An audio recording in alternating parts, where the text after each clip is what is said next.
గుండె చెదరిన వారిని ఆయన బాగు చేయువాడు, వారి గాయములు కట్టువాడు. ఆమెన్. ప్రభునామమునకు స్తోత్రములు కలుగునుగాక.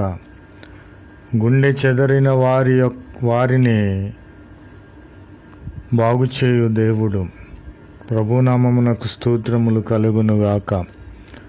కాబట్టి ఈ లోకంలో మనము ఏ విధమైనటువంటి మనుషులను ఆశ్రయిస్తున్నాము, నిజదేవుణ్ణి ఆశ్రయిస్తున్నాము ఒక్కసారి పరీక్షించుకోవాలి.